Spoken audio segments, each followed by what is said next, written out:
Valores, con Oscar Zambrano Urdaneta.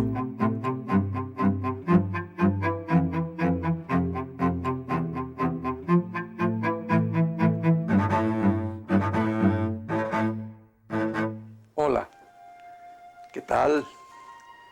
Recordarán ustedes que en nuestra anterior programación ofrecimos referirnos en esta oportunidad al ideario sociopolítico de Cecilio Acosta. En el primer programa estuvimos cerca de él en cuanto a recordar algunos hechos de su vida muy dramática y en cuanto a sus ideas como educador, especialmente relacionadas con la educación universitaria. Hoy vamos a tratar ideas muy importantes ya en otra área, en el área de su ideario sociopolítico. Vamos a comenzar por decirles a ustedes algo que seguramente todos conocen, pero que no está de más de recordar. No hay materia más polémica que la política. Una de las características de la política es que es imposible, de todo punto de vista, lograr uniformidad de criterios frente a un planteamiento, frente a una doctrina, frente a una manera de ver el mundo. No hay manera de lograr unanimidad. Lo que unos llaman blanco, otros lo llaman negro. Lo que unos creen que es bueno, los otros creen que es malo.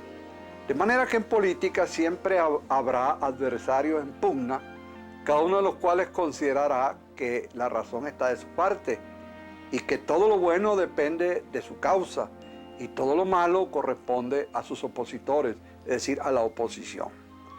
Bueno, de esta especie de materia controversial que ha dividido al mundo siempre entre tirios y troyanos, para decirlo con una vieja frase que todos conocen, Cecilio Acosta no es la excepción. Las ideas sociopolíticas de Cecilio Acosta hoy en día pueden ser vistas bien por algunos y mal por otros. No nos vamos nosotros a pronunciar a favor de si estamos en desacuerdo o en acuerdo con la idea de Cecilio Acosta, porque no ese es el propósito de este programa. El propósito del programa es llevarles a ustedes las ideas sociopolíticas de Cecilio Acosta tal como él las formuló. No es mi trabajo en este momento decirles a ustedes si estoy de acuerdo con esas ideas o estoy en desacuerdo con las mismas. Eso es algo que corresponde a cada uno de los que están viendo esta programación. Pero si el ideario de Acosta, sociopolítico, es controversial, si pueden existir quienes de ustedes lo aprueben y quienes de ustedes lo desaprueben, lo que no se le puede discutir a don Cecilio son tres cualidades que yo llamaría cardinales y que son verdaderamente claves para valorar cualquiera sea la forma en que enjuiciemos sus maneras de ver el mundo de Venezuela y en general el mundo de nuestra política. Esas tres cualidades son las siguientes. Don Cecilio basó sus teorías políticas en una observación muy cuidadosa del presente y del pasado de Venezuela. Este conocimiento exhaustivo de la historia del propio país estaba además alimentada o apoyada en una visión universal que le permitía a Acosta, por su gran cultura, hacer comparaciones, tener como referencias a épocas, pueblos y países del mundo. Esa es la primera cualidad que debemos admitir en Cecilio Acosta. Una segunda cualidad es lo que llamaríamos su pureza de intenciones. Don Cecilio no hacía sus hipótesis, sus teorías, no formulaba lo que él creía que eran sus verdades políticas, porque tuviera algún interés personalista, de servir a un determinado caudillo, o de beneficiarse él mismo, o de adular a quien tenía el poder. No, señor. Don Cecilio Acosta escribía, y eso lo pueden ustedes asegurar porque está en su vida y está en su obra, con la mayor pureza, con la mayor transparencia de intenciones.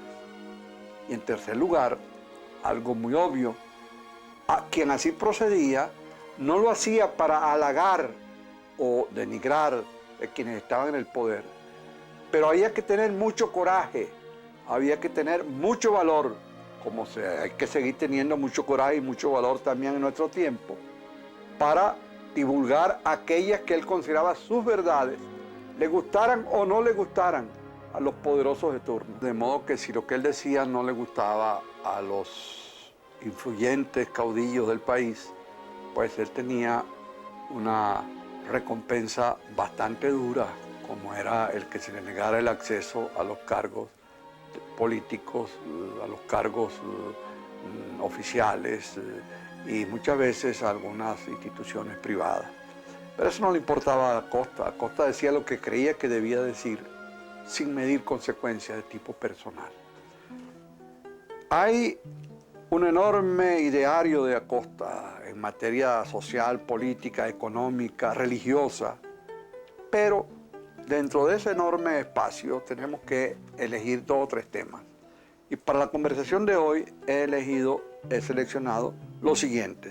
En primer lugar, quiero que veamos cuál era el concepto de un término muy trajinado y muy importante en materia política, como es el vocablo pueblo. ¿Qué entendía Cecilio Acosta por pueblo? En segundo lugar, y esto es todavía más polémico, ¿cuál era la doctrina de Acosta acerca de si los cambios sociales debían producirse de una manera pacífica, por evolución, o de una manera violenta, por revolución bélica? Y en tercer lugar, un tema pues que no pasará nunca de moda, que es la libertad de expresión, lo que él llamaba la libertad de imprenta. Valores, con Oscar Zambrano Urdaneta.